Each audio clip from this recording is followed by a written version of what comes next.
So we're going to start it off 12:03. People will be coming in as they grab their lunch or grab a drink or and other Zoom calls as well. We have the honor today to have our own MCM alum, Christine, who has many different accolades. When you look on her LinkedIn page, she has a great many, and that speaks to the work that she does, her personal commitment for excellence in her practice and in her workplace.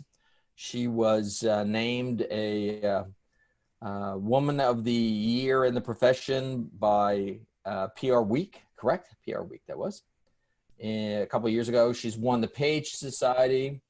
So we are very honored to have you here, Christine. She's the Chief Communication Officer for Sheridan, and she's also co-president at CPRS Hamilton. So here's somebody that, you know, is not just interested in advancing herself, but advancing the professional and the profession as we talk about it. And we're looking forward to her perspective on this notion of multi-stakeholder, multi-location, multi-channel, complex communications in this growing era of issues complexity. Christine and I were just talking about, you know, not only do we have COVID and what that means for students, our own children, other people, workers, but now we have issues of equity, diversity, inclusion, race relations, and organizations trying to find and define and communicate and act on their own purpose in these very challenging times as well. So I'm going to throw it over to you, Christine, and she's going to give, as we have, a presentation on this issue, and then we'll open up the floor to questions as well. Christine, to you. Great. Thank you very much. Can everyone hear me? Can. Okay, thanks for having me. These weekly sessions are great, Terry. I've listened to several of them now, and I have to say they have been of tremendous benefit. I was a little shocked when you told me that people had asked me to do this talk on your survey. And given the high caliber of the audience, what I'll suggest is that not everything I'll present here today is probably new to everybody on this call, but I hope that there's just some value in you seeing how we have applied some of these concepts within our own organization. So what I hope to cover today is an overview about why our roles are so complex, and the roles of principles, frameworks, and best practices, both in how we apply them in general as communicators, but also how we apply them at Sheridan to manage our complex organization. And then I'll end the presentation with a bit of a case study on how we've applied frameworks, principles, and best practices to manage our pandemic response. I thought that might be helpful. So if we're going to talk about communications in a complex organization, I thought I should give you just a very high-level overview about our line of business. So we have 3 campuses at Sheridan in 3 different communities. Each has a very different culture and a different programmatic focus, a very wide range of programs from apprenticeships to certificates, diplomas, and 4-year honors degrees. And I've included the enrollment numbers on our slide. What's important to note is that half of our alumni graduated in 2000 or later due to the rapid recent growth of our institution. So our alumni are very young and still establishing their careers. And because of the very high number of credentials we offer that are only 1 year in duration, it means that 50% of our student body is always in their first year of study with us. And that's a huge turnover and a big communications challenge. The average age of our students is 25. So we have direct entry from high school right through to mid-career transition, or people finishing a degree at university and then coming for a post-grad. We run childcare centers on campus. We engage in elder research, which involves day programs for seniors on campus. We run residence and retail. So we're really a microcosm of society. Only 28% of that budget that you see on the screen comes from government grants, whereas 20 years ago it was almost 80%. And if we were a for-profit business, students would be our largest shareholder, as tuition and student fees make up about 65% of our overall budget. They are our largest shareholders, so that makes them incredibly important as stakeholders to communicate with.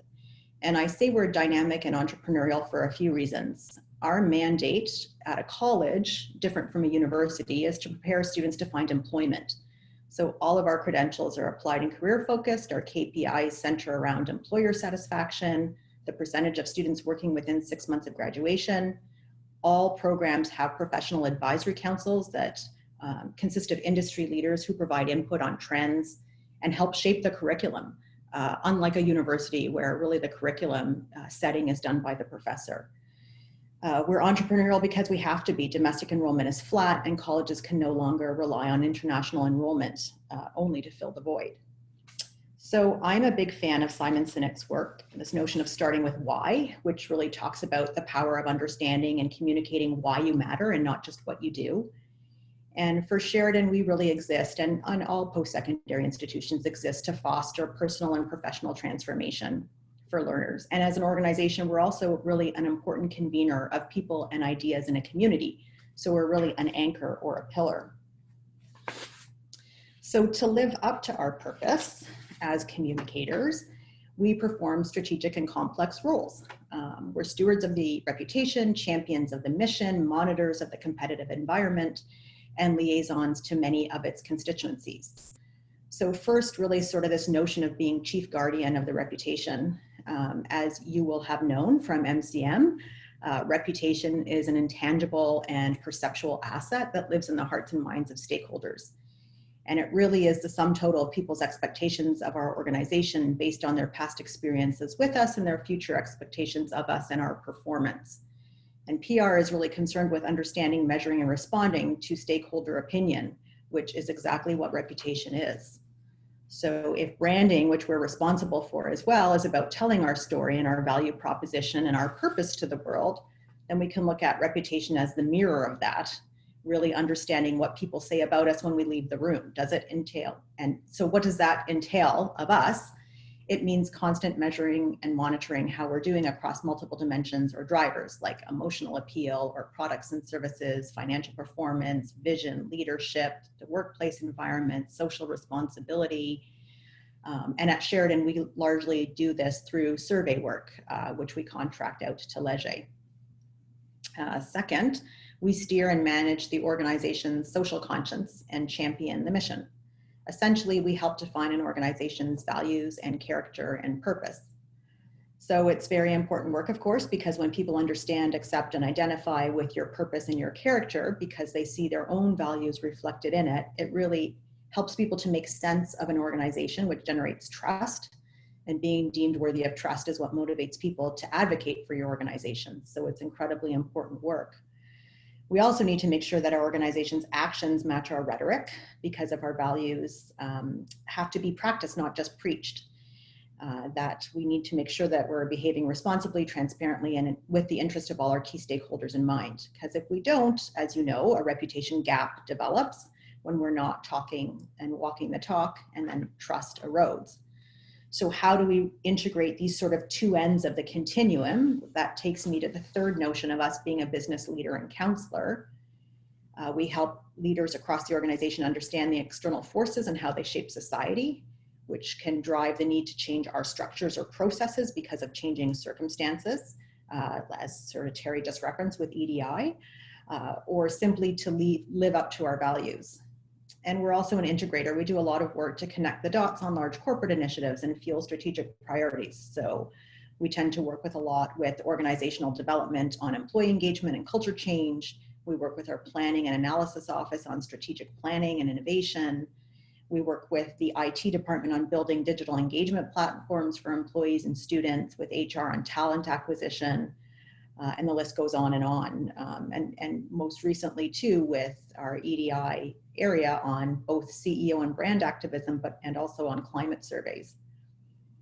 And of course, since our employees are the people who bring our organizational values to life, it's really incumbent on us to make sure they're well informed about our vision, mission, purpose, and priorities, and that they're all speaking with the same voice, and that we give them the tools and resources to do so. And then when it comes to our most senior level employees, we also spend a lot of time coaching them to manage their own personal brands and act as effective spokespersons, doing so in a way that doesn't put our organization at risk and our reputation.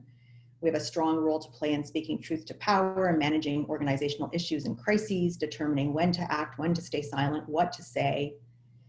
And in a unit that oversees marketing, we also advance critical business goals such as enrollment, because you'll recall 50 or 65% of our tuition or our revenue comes from tuition. So enrollment and driving enrollment through marketing is a big core business driver and priority for us. Essentially at the top end and promoting our brand and reputation, we are constantly creating the success conditions that attract future employees, donors, and industry partners, and really compelling others to tell our story.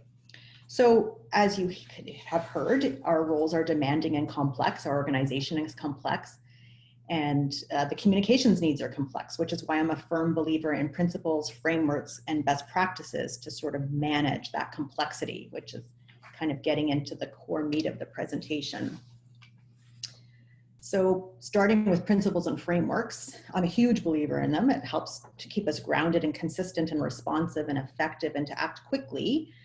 And it really sets the parameters or boundaries for our decisions and how we communicate within our institution. I love the PAGE principles. I think they've really stood the test of time, and you can't go wrong by telling the truth and proving it with action, listening to your stakeholders, managing for tomorrow, showing character, being good-humored. CASE for us is very relevant. This is the Council for Advancement and Support of Education, and their principles are very much like CPRS's Code of Ethics, all about honesty, integrity, accountability, respect, quality, trust, all foundational to long-term relationships, and really making sure that our work as communicators reflects the basic values of educational institutions like discovery, creativity, a respect for candor and diverse viewpoints, and really fostering that commitment to an open exchange of ideas.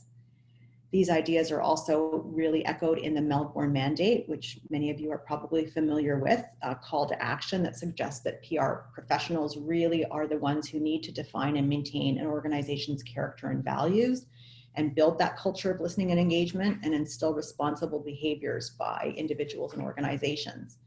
And I'm also a big fan of Patricia Parsons and her work, who outlines the 4 loyalties we have as communicators and constantly need to be thinking about how we will balance both a duty to ourselves and our own ethics, our duty to our employer or our clients, a duty to the profession and society.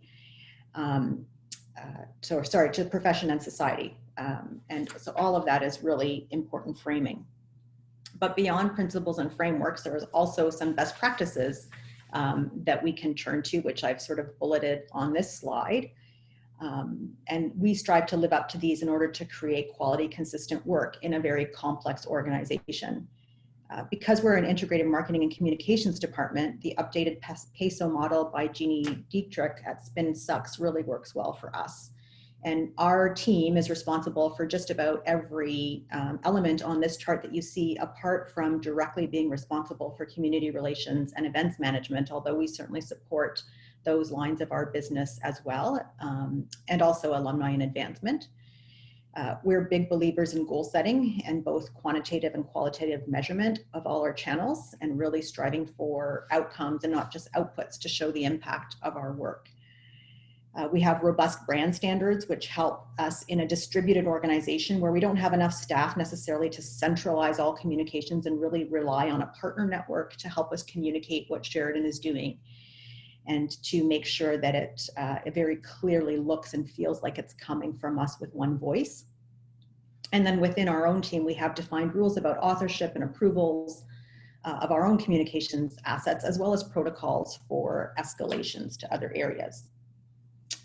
So in addition to the frameworks and the best practices, of course, there are laws and policies that we clearly need to use to guide our own efforts. So we abide by the Competition Act, the Consumer Protection Act, which all students fall under, and advertising standards that prohibit deception. We also have to live up to copyright, intellectual property laws that ensure creators control the reproduction of their work and are credited for their work. Of course, the Privacy Act and anti-spam legislation control how we collect, use, disclose, and share information. And we have to be very mindful of AOTA to ensure that our materials are accessible in multiple formats. Internally, there's also many policies that govern our work to ensure we're honest, accountable, and responsible. So as a unit, we own the website governance policy at Sheridan, which sets standards for creation and maintenance and ownership of our website properties and any affiliated properties, and really outlines and governs the people and processes that enable that work. And we have a social media policy that helps to accurately portray and promote and protect Sheridan by establishing guidelines for respectful and relevant use of our channels that convey an affiliation to the institution.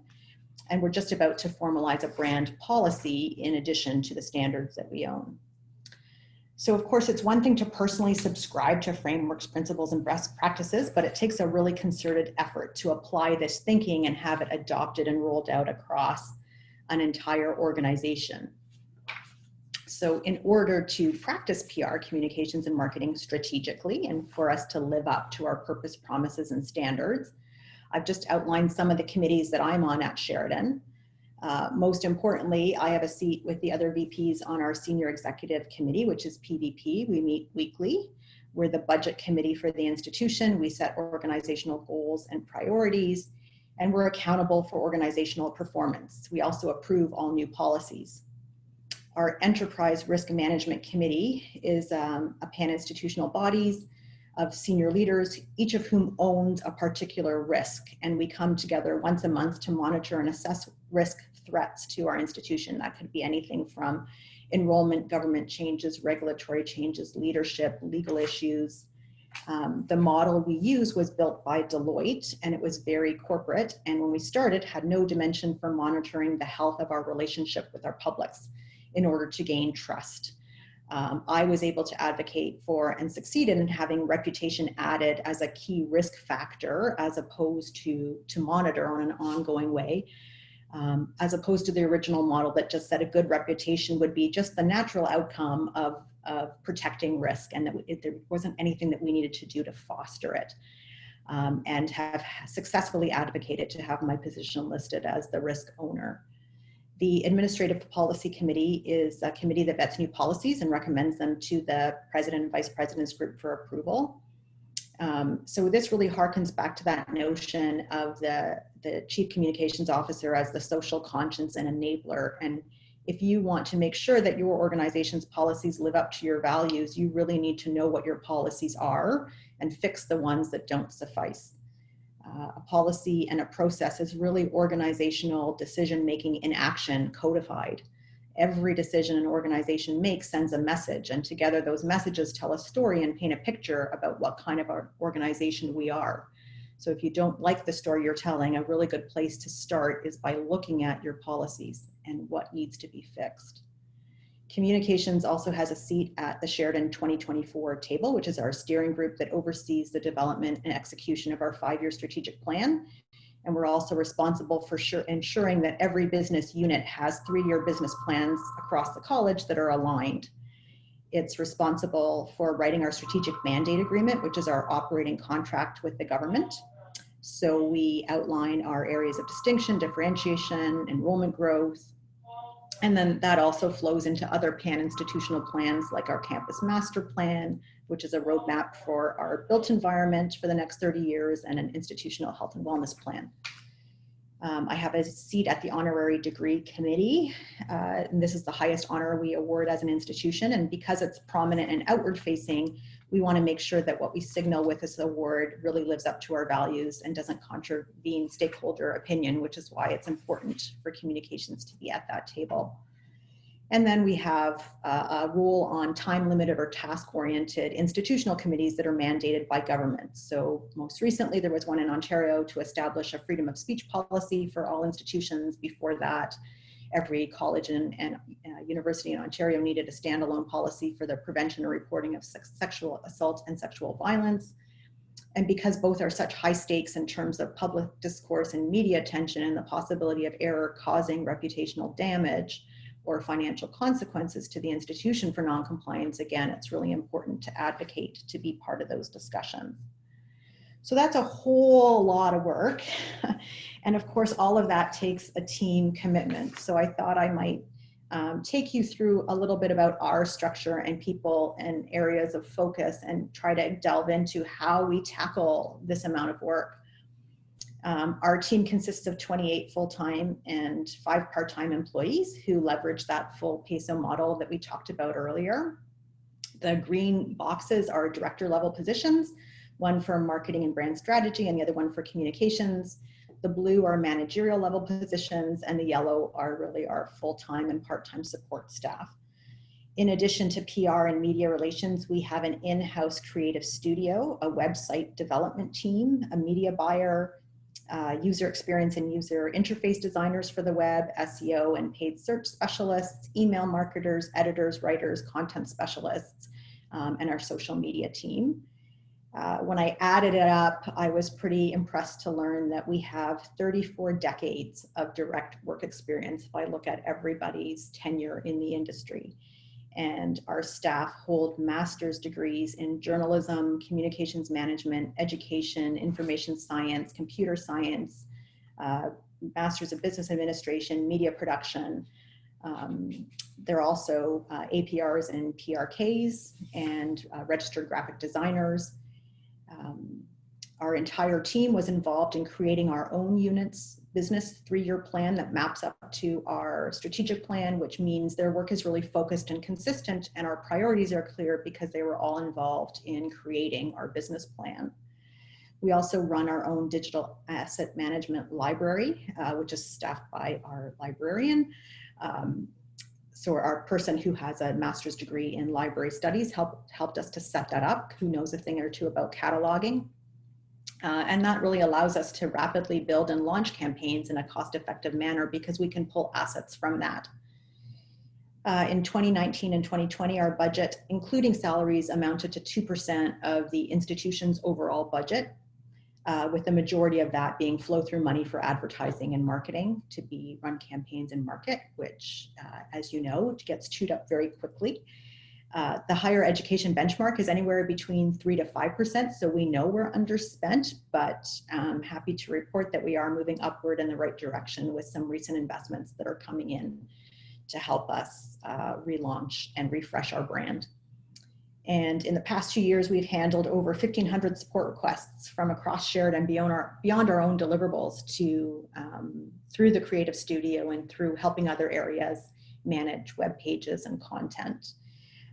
We work with one outside agency, primarily a website development partner and external print shops, and we routinely outsource videography, photography, and proofreading.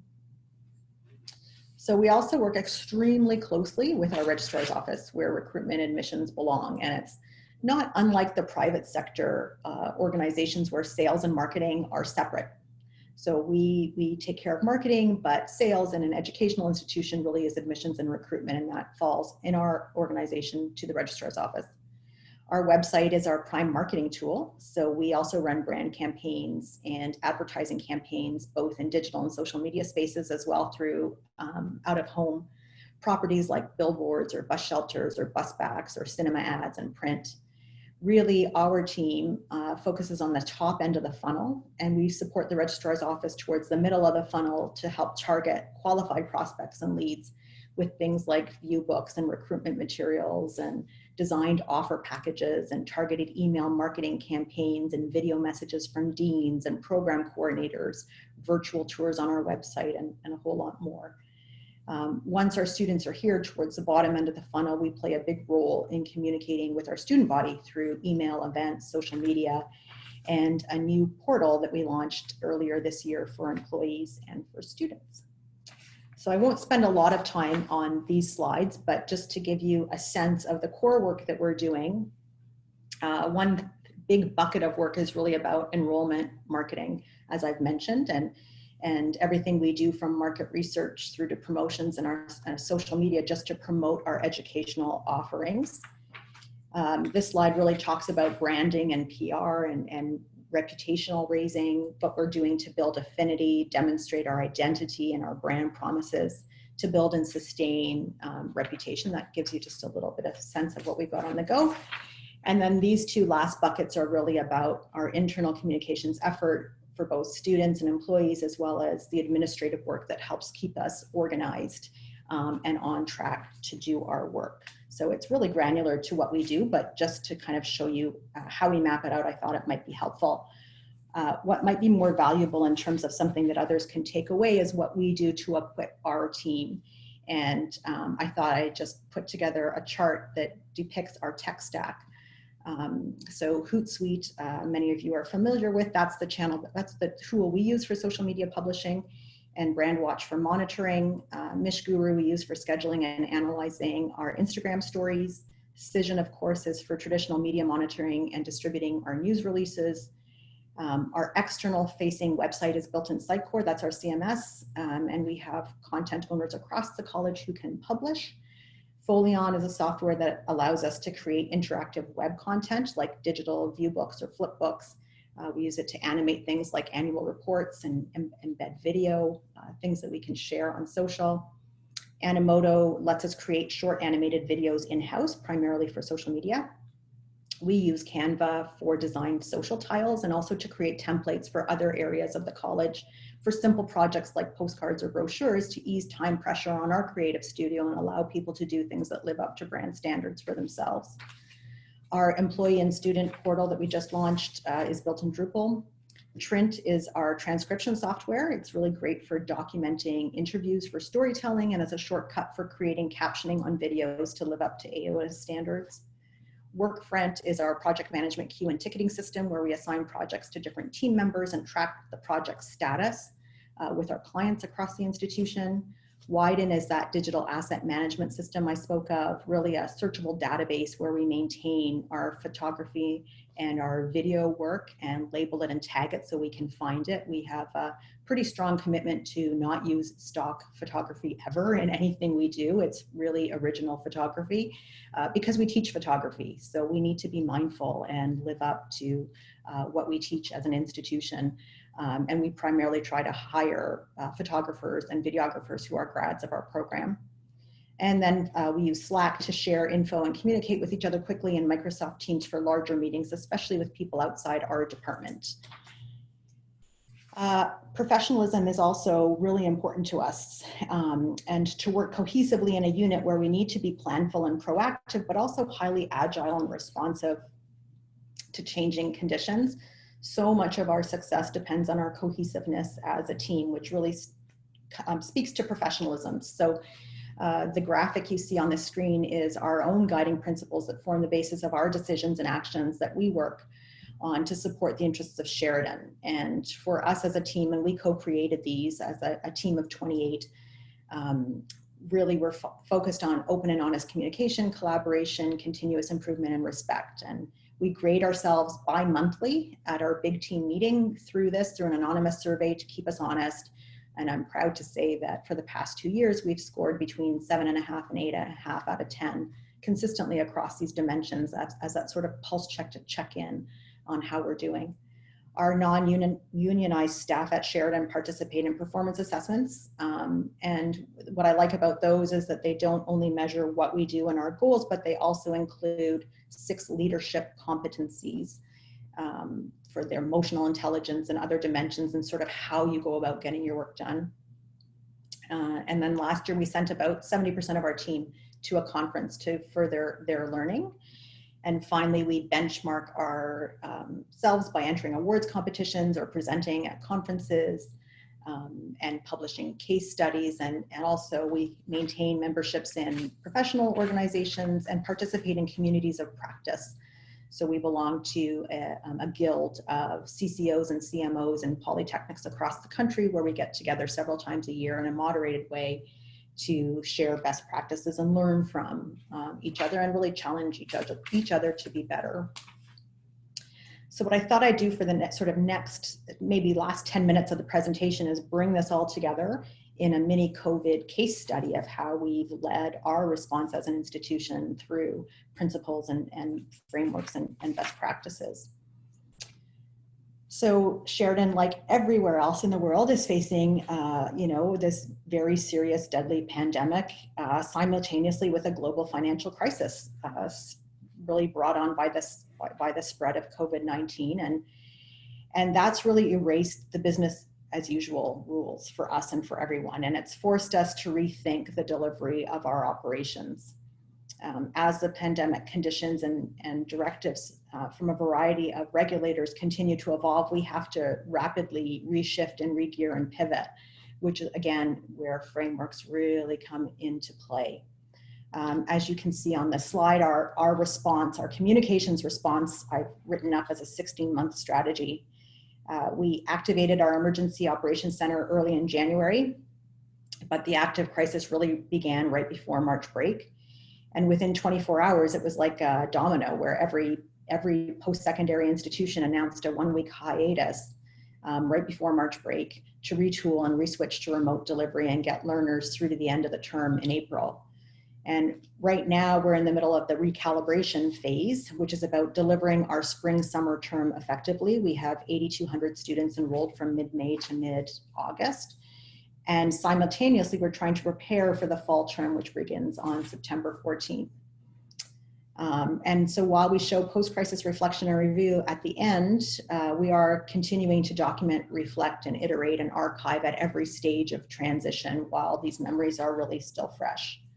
Across all those phases, there are some common elements. So in order to sustain the trust of our stakeholders, we know that our actions need to be quick and evidence-based. So we have 4 decision-making bodies with communications either being a permanent or ad hoc member of all 4.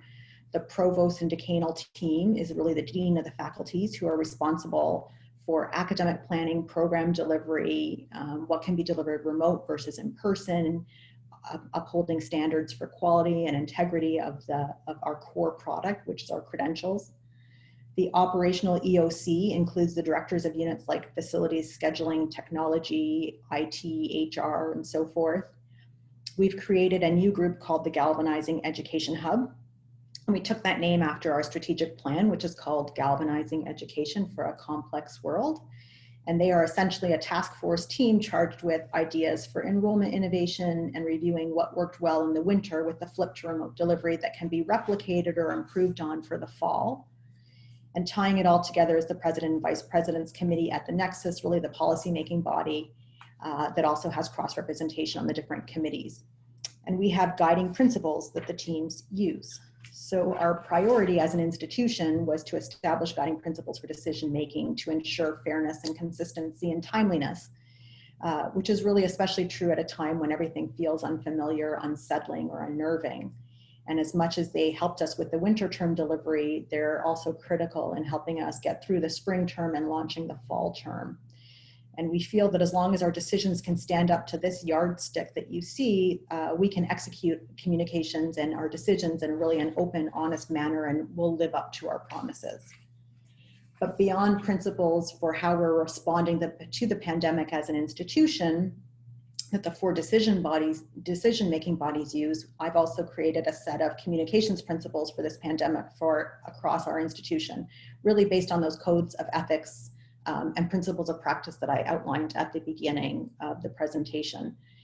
Because in an event this large, you really need to co-opt help and turn to other champions and agents in the institution and make them your assisters. So sharing these principles broadly really helps to keep all of our units consistent with our approach and with our messaging. So quickly, phase 1 was really about just delivering, getting students through from March to the end of April to finish their 2019-2020 term. And in doing that, this is how we manage the flow of information across a complex organization. So there was 3 decision-making bodies on the left, groups that met every day and at first, and now are meeting only 2 or 3 times per week. They hear updates from all the stakeholder areas. We gather intelligence through our hotlines and social listening, as well as daily scrums across our own team so that people know what the issues are and can funnel them up to decision-making bodies for action, and then funnel those decisions out and communicate them back across our channels, really as our way of living up to true two-way communication and an accurate, timely flow. We created 2 hotlines, a phone hotline and email hotline. We also did proactive calls to check in on students to see how they were coping. We set a 2-hour response time on social during our stated monitoring hours, and then signed off for the evenings to manage people's expectations on response. Our microsite really became the centerpiece of our tactics. It was the anchor or the main repository of the most up-to-date information. At Sheridan, email is our official means of communications with students, but we also created a PDF of every email that was sent with an update and uploaded them to the site so that we would be transparent and live up to that commitment. And then we also created designed templates that we would use to give our updates a visual identity of their own so that they were recognizable and that information didn't get lost in people's feeds. This is the grief cycle and its stages, and I throw it up here just because it's been for us a helpful tool for understanding the range of emotions that our audience is going through and feeling. We know that people are grieving a loss of freedom, a loss of familiarity, a loss of current ways of doing things and knowing and being. This is not to say that we see this as a linear process. We know that our students and employees can bounce between these elements, sometimes all in the same day. So while other crises and issues have been very linear in the past, there was a crisis and then there was a predictable response. This one is so fluid and dynamic and volatile and multifaceted that we've really recognized that we have multiple different types of styles of communications happening simultaneously. We can be in crisis communications, we can be doing risk and public health communications, we need to be positioning our leaders, we need to be doing an engagement, and what are we doing to keep the community engaged and connected while we're virtually apart or separated physically. We're doing a lot of marketing communications, and branding has really pivoted to less about who we are and what our institution is doing, but more about how we're responding and contributing a meaningful response to the pandemic and showing our values through those efforts. As I mentioned, our website is our anchor. It's where we maintain our FAQs. It's the one spot that we direct everybody back to, so we only have to update them in one consistent space. But I thought it might be helpful to show you on the back end, here's how we manage the million details that need to go into running an FAQ on a website. So this is our master FAQ tracker, and it's a repository where we can add, delete, update FAQs as information changes and sort them by whether it's an academic question or something about refunds or something targeted to international students, co-op, and so forth. It really just helps manage that complex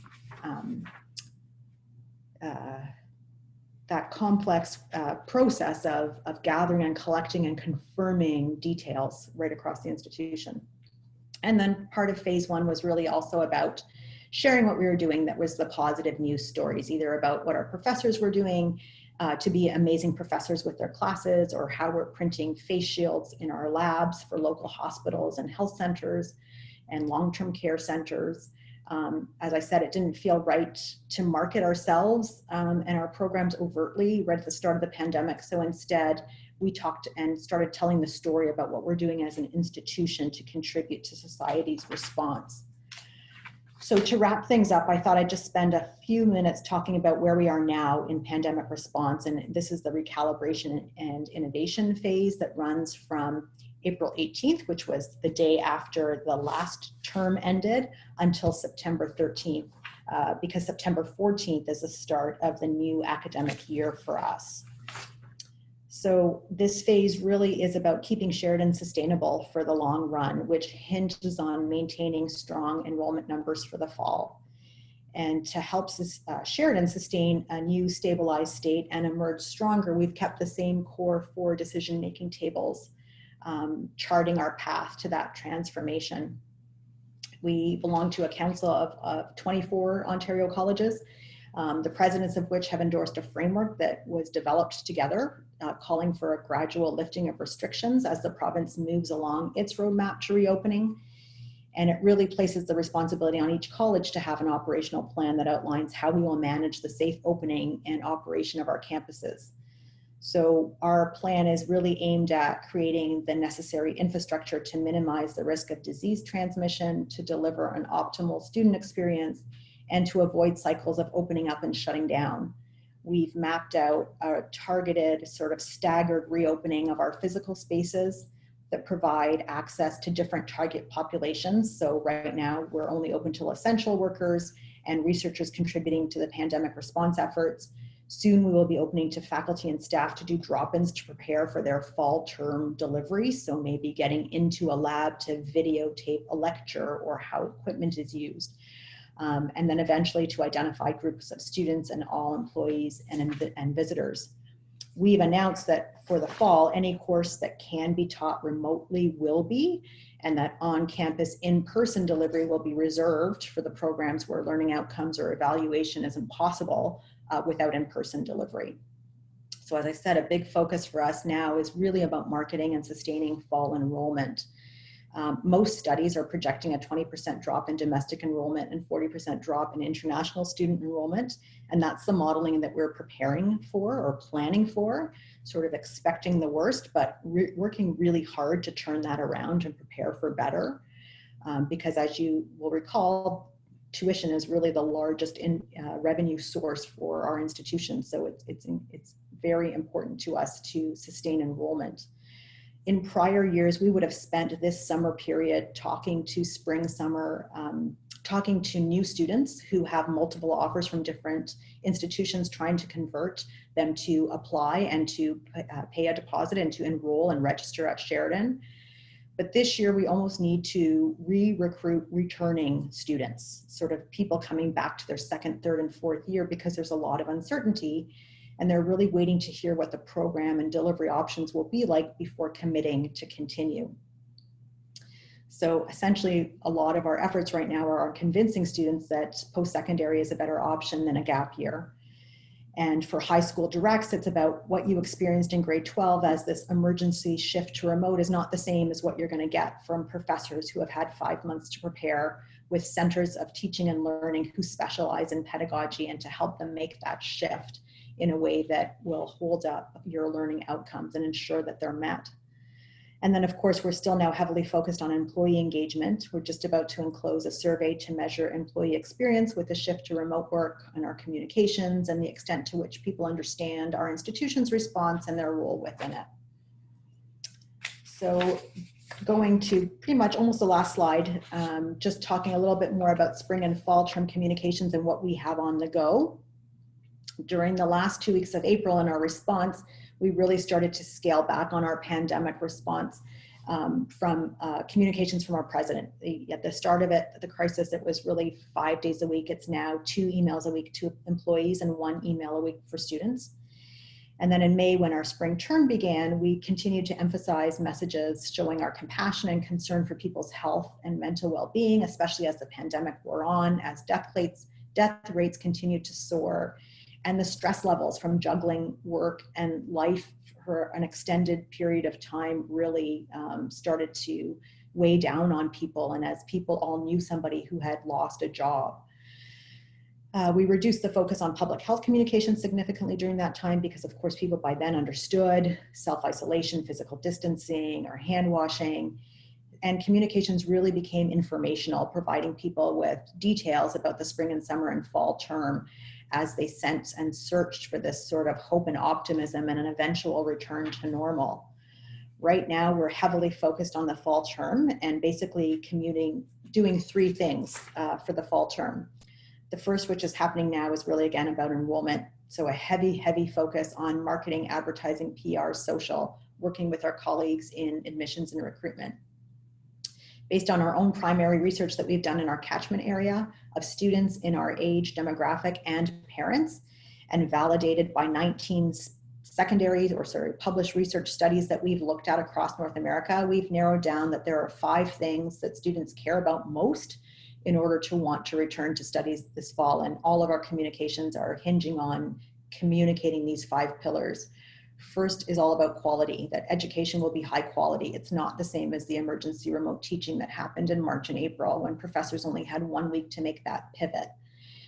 We're showcasing where we can stories of professors who have replicated their own labs, physical labs in virtual reality, and how we're sending students iPads and really, Cintiqs and all these expensive tablets for animation or photography, for cameras and equipment that they will keep and use in order to make sure that it's meaningful.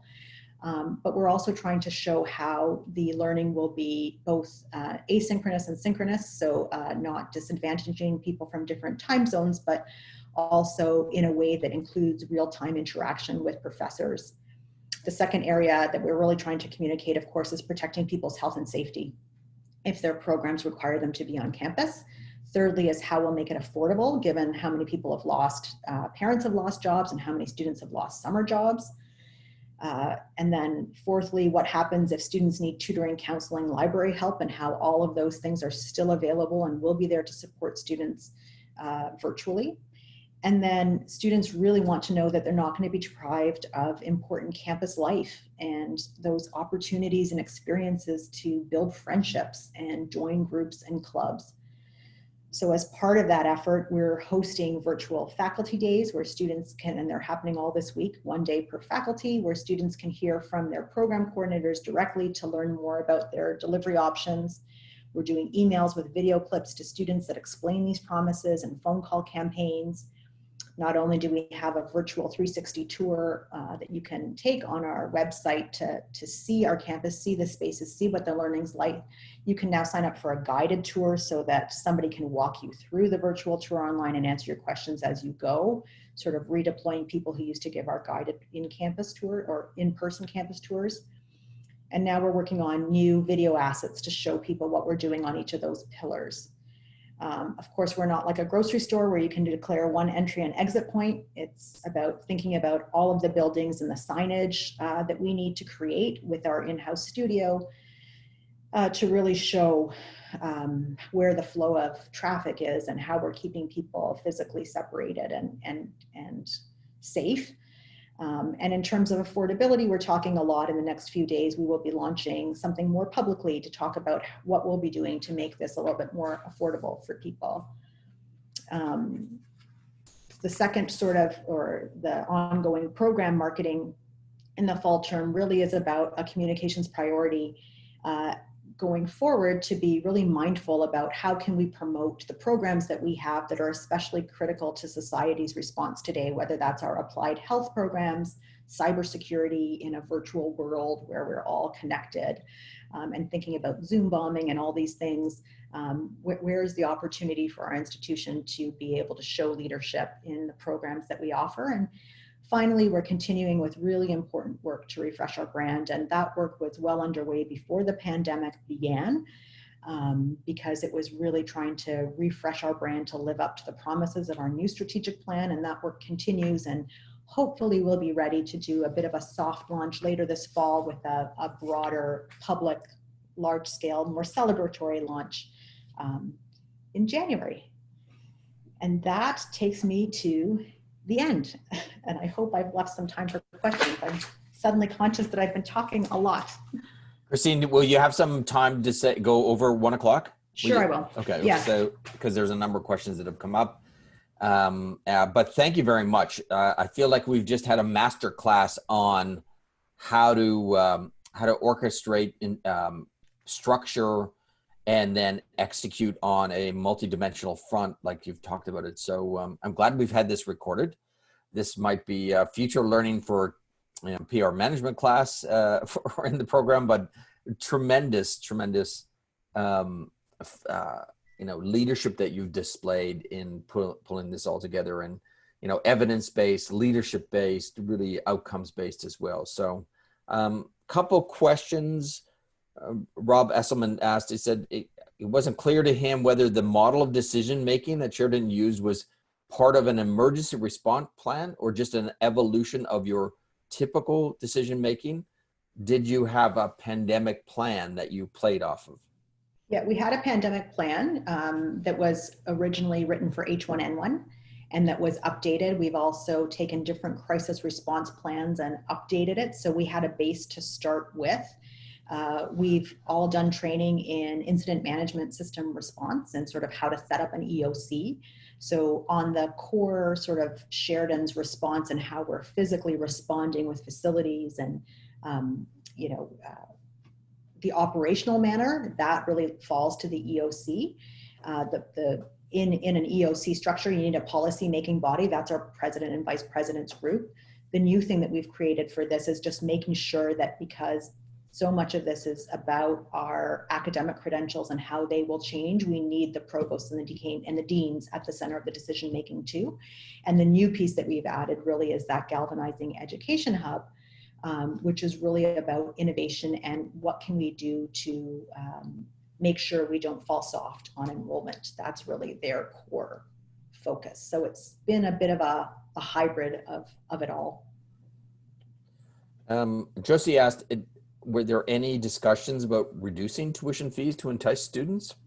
I mean, this For notion sure. that, Yeah. right, that online is cheaper, so therefore tuition should be reduced, Yeah. And is it's a bit of a fallacy, right? Because right. online For sure. teaching is way more expensive in terms of the resources that we have to be able to sort of, I mean, especially when you're not designed as an online university or college like Athabasca.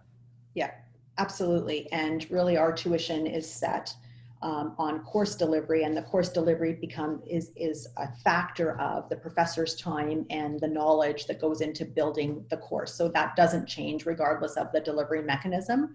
Where we do have leverage though is on ancillary fees and program fees, and those have been adjusted. And this is sort of what I hinted at, which we will be making more of a public statement about this week, where we can make it more affordable, as well as how can we reduce the deposit. So we are cutting our deposit in half and making it refundable. And we're introducing flexible payment plans that didn't exist before. So other ways where we can see a significant savings.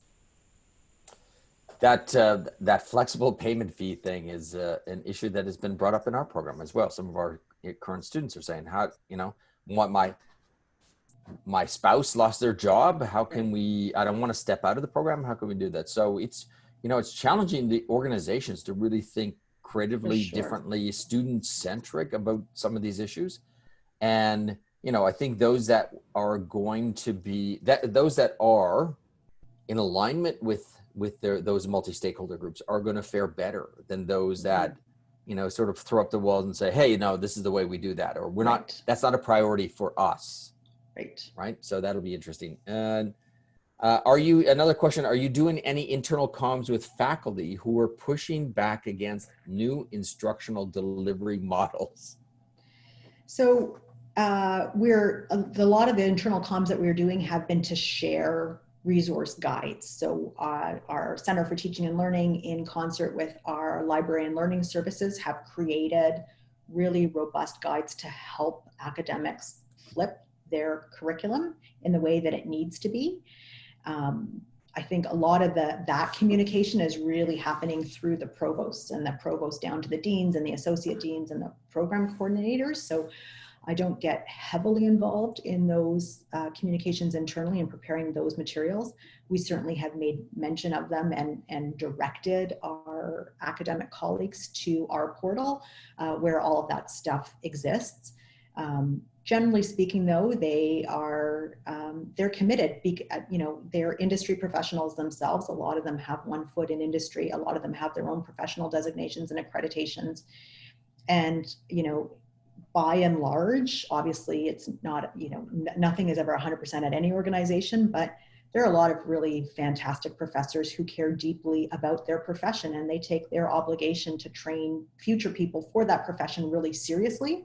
So they want to, I've found that they have been really helpful and understanding and want to help flip to a remote delivery format, because they really care about their own profession.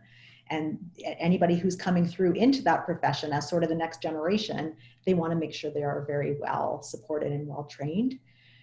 So that's sort of the extent to which, in terms of what we're promising, what I outlined sort of as those 5 pillars of what students are looking for in terms to convert and keep them enrolled, that is definitely something that we are sharing with professors and program coordinators in terms of writing it out as a script, so that when they are speaking and they're being asked to make phone calls to students who have offers who haven't decided, they've got that script. So that's somewhere where we do certainly get engaged in preparing materials for faculty. Excellent. Sarah from BC has said, how has your team responded to this pandemic?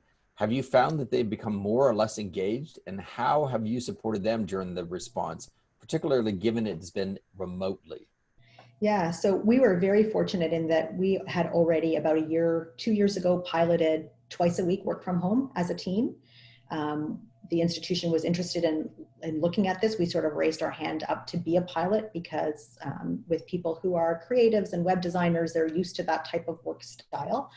So we created our own guidelines for remote work, which were rolled out and adopted for the institution. Now, of course, 2 times a week, up to 2 times on your own choice is very different from mandated 5 days a week with young children at home buzzing around and trying to balance work. So what we've really tried to do is be as supportive as we can on timelines. The team is incredibly hardworking. We are so lucky.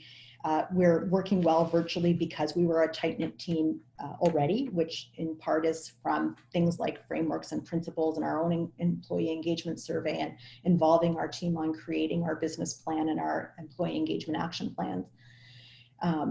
But we use Slack a whole lot. We encourage the team to use it to check in on each other. I've done personal check-in calls between 15 to 20 minutes long each with every member of my team, all sort of 28 full-time, 5 part-time. Within the first couple months of the pandemic, I'm just about to start those check-in calls now for round 2. Our managers are also encouraged to do those check-in calls. And we're trying to find fun ways to keep the team virtually connected. So we had a group of people who always sort of 10 o'clock was the time on campus when they would walk across campus to do Tim Hortons run.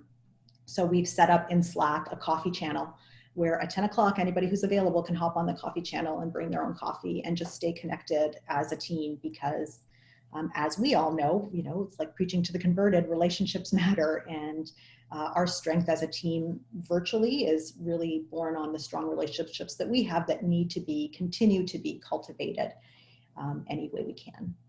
Excellent.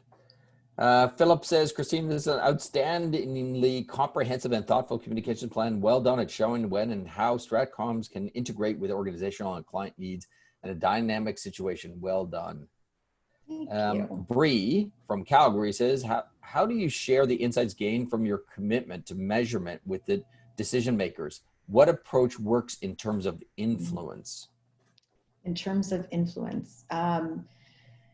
So not just hearing it from us. So as I mentioned, we do a lot of market research. Where possible, I have the people who do the market research present and be part of that presentation and bring it to the PVP table.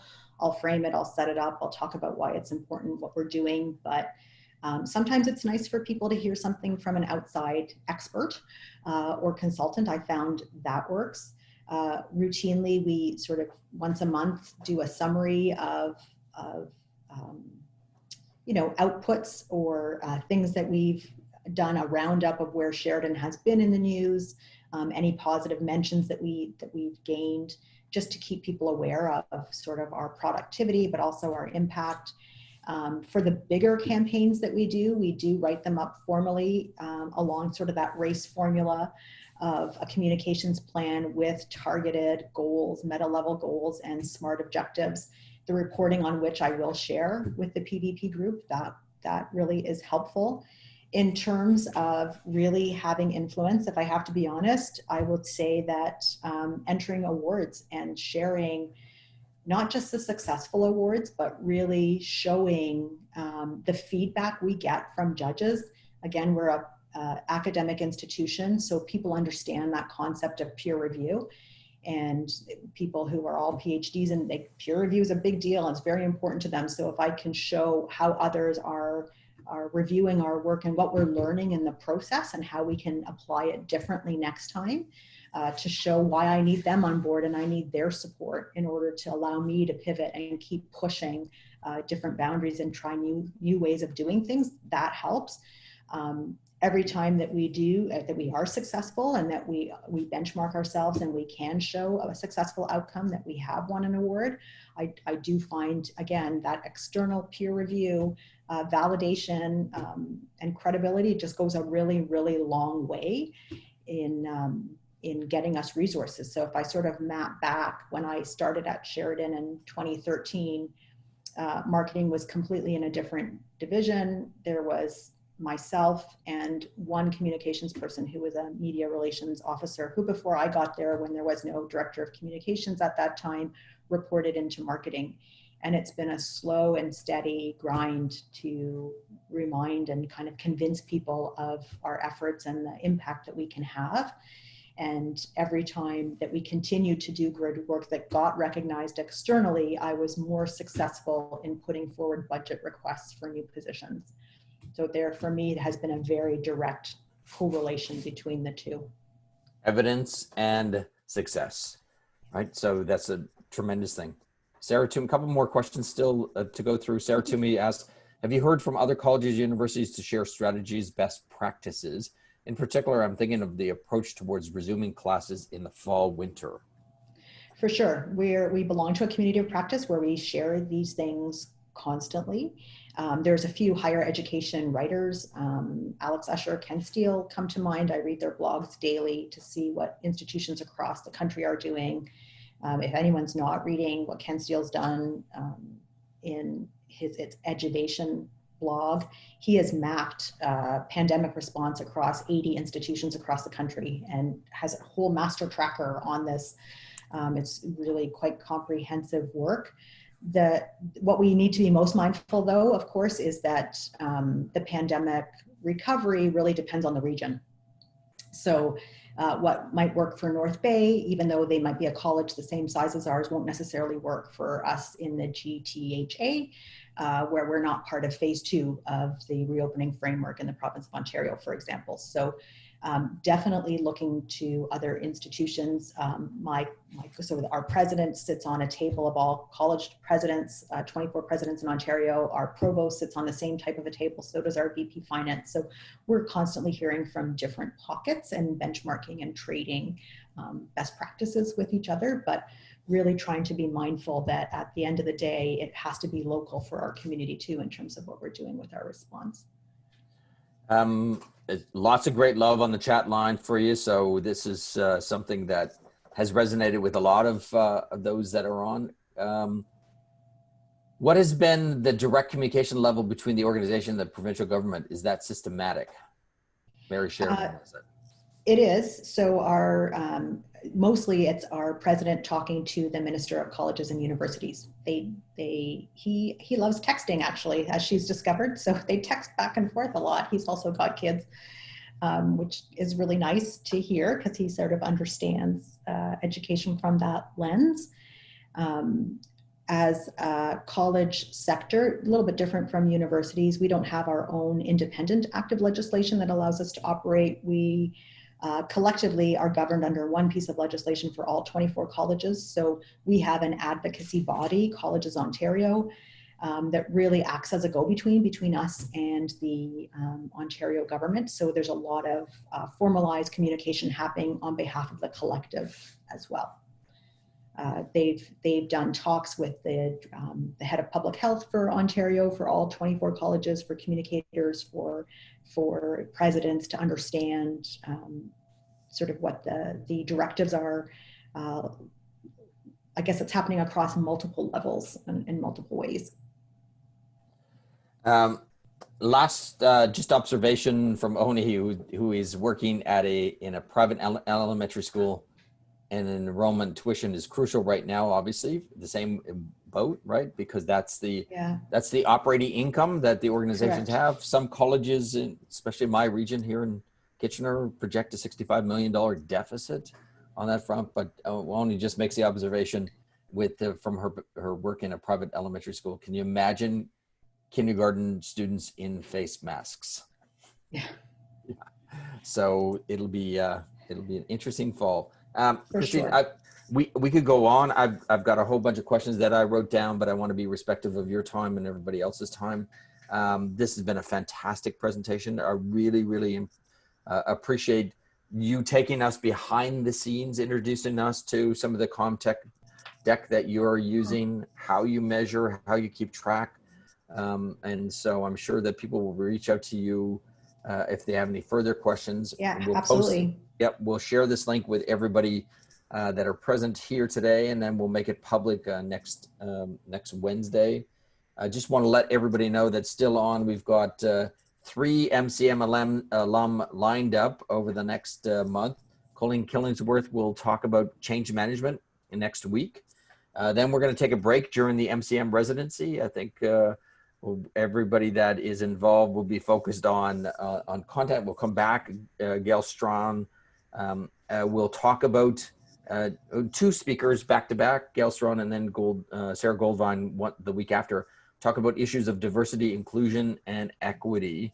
One from a consulting perspective where Gail is working with Accenture, and then Sarah will talking about it from her work at BC Housing as well. So we still have lots lined up, and we hope that this series of talks are beneficial for everybody. And if you have any ideas or suggestions, like I did during Christine's presentation, people were texting me with other suggestions.